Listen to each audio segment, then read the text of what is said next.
Welcome मित्रों। इस video में हम लोग केवल दो क्वेश्चन पर विचार करेंगे। पहला, फ्लोटिंग हेड हीट एक्सचेंजर को फ्लोटिंग हेड क्यों कहते हैं, तथा दूसरा क्वेश्चन है फ्लोटिंग हेड हीट एक्सचेंजर में कितने गैसकेट लगते हैं। साथ ही फ्रेशर व्यूअर्स के लिए थोड़ा बहुत प्रकाश हीट एक्सचेंजर के टाइप पर भी डालेंगे। Now video is being started.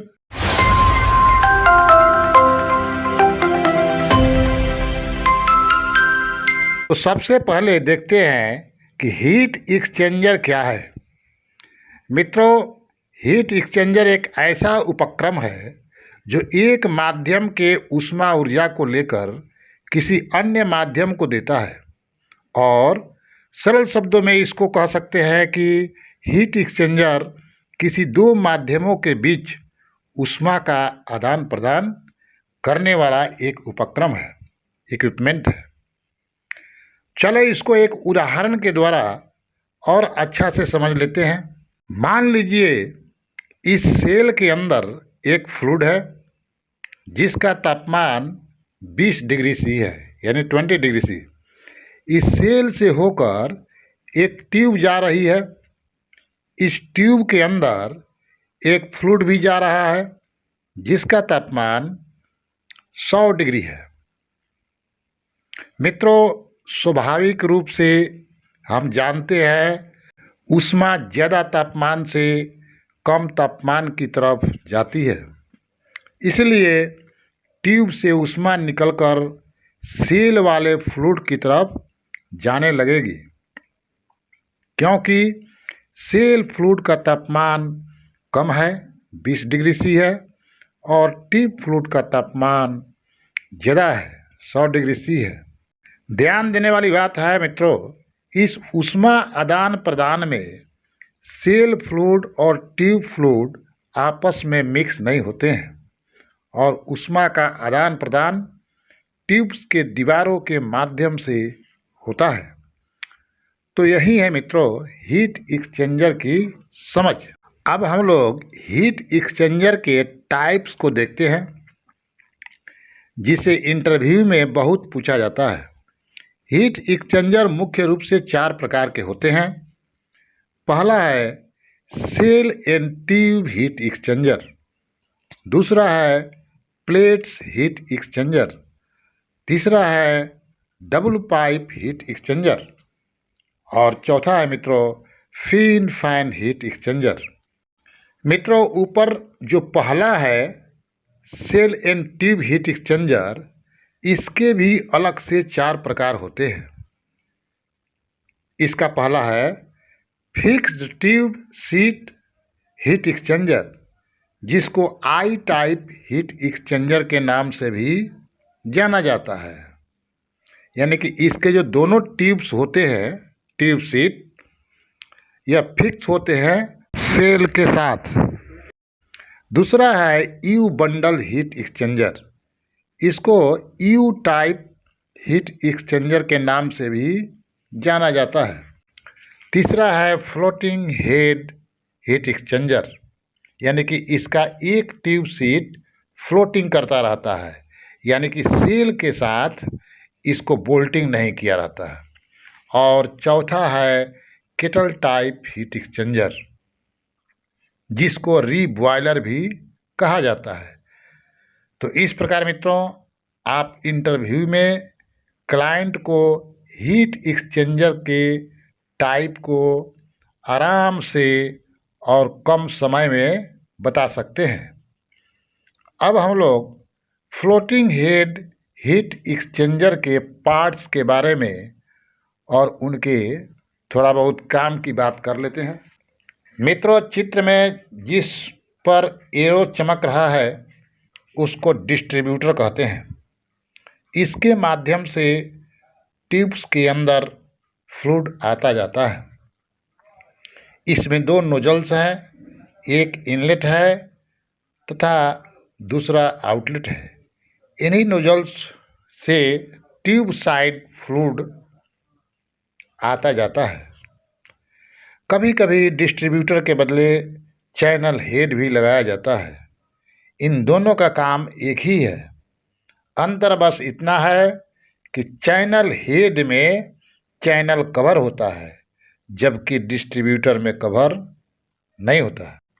अगला पार्ट्स है ट्यूब सीट, जो दोनों साइड में होता है। ट्यूब सीट ट्यूब्स बंडल को एक दृढ़ता प्रदान करता है। नेक्स्ट पार्ट्स है बेफल्स प्लेट।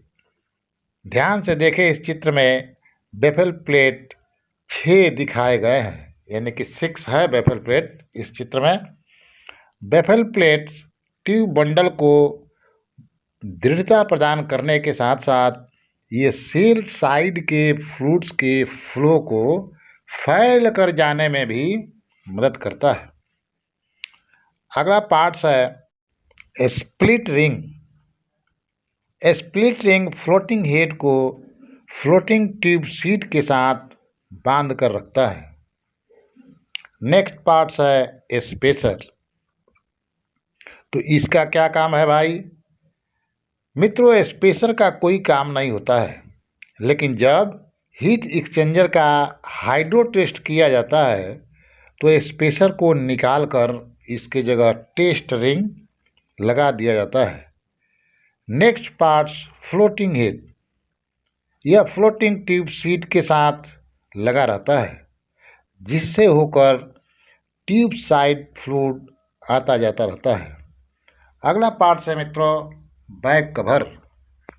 बैक कवर सील के साथ लगा रहता है, जिसमें सील साइड फ्लूइड प्रवाहित होता है। नेक्स्ट पार्ट है सील और इसके नोजल्स तथा जिस पर सील टिका हुआ है उसको सैडल सपोर्ट कहते हैं। इन सब के अलावा गैस्केट भी इसके पार्ट्स होते हैं तथा गैस्केट का काम लीक्स को बंद करना होता है। अब हम लोग फ्लोटिंग हेड हीट एक्सचेंजर में लगे हुए गैस्केट की संख्या को भी फटाफट गिन लेते हैं। चित्र में पहला गैस्केट को देखें, जो डिस्ट्रीब्यूटर और ट्यूब सीट के साथ लग रहा है। दूसरा गैस्केट ट्यूब सीट और सेल के साथ लगेगा। तीसरा गैस्केट फ्लोटिंग ट्यूब सीट और फ्लोटिंग हेड के बीच लगेगा। चौथा गैस्केट सेल तथा बैक कवर के साथ लगेगा। इस प्रकार हम लोगों ने देखा फ्लोटिंग हेड हीट एक्सचेंजर में 4 गैस्केट लग रहा है, परंतु मित्रों जब डिस्ट्रीब्यूटर की जगह चैनल हेड लगाना पड़ता है तो एक गैस्केट चैनल हेड और चैनल कवर के साथ भी लगाना पड़ता है। अतः जब फ्लोटिंग हेड हीट एक्सचेंजर में चैनल हेड लगा हो तो 5 गैस्केट की ज़रूरत पड़ती है। इसको हमेशा याद रखें कि चैनल हेड रहेगा तो 5 गैस्केट लगेगा और चैनल हेड के बदले अगर डिस्ट्रीब्यूटर लगाते हैं तो 4 गैस्केट ही लगता है। अब हम लोग अगले क्वेश्चन की तरफ बढ़ते हैं। क्वेश्चन है फ्लोटिंग हेड हीट एक्सचेंजर को फ्लोटिंग हेड क्यों कहते हैं? चित्र को ध्यान से देखें। इसमें 2 ट्यूब सीट हैं। एक ट्यूब सीट डिस्ट्रीब्यूटर की तरफ है जिसको फ्रंट ट्यूब सीट कहा जाता है। दूसरा ट्यूब सीट फ्लोटिंग हेड की तरफ है, इसको रियर ट्यूब सीट कहा जाता है। फ्रंट ट्यूब सीट सेल के साथ बोल्टिंग होता है, अर्थात यह सेल के साथ फिक्स होता है, परंतु रियर ट्यूब सीट यानी फ्लोटिंग हेड के तरफ वाला ट्यूब सीट सेल के साथ बोल्टिंग नहीं होता है, अर्थात यह सेल से फ्री होता है। सेल से फ्री होने के कारण यदि अधिक टेम्परेचर के कारण इसमें थर्मल एक्सपेंशन होता है तो ट्यूब बंडल पर ज़्यादा कुप्रभाव नहीं पड़ेगा।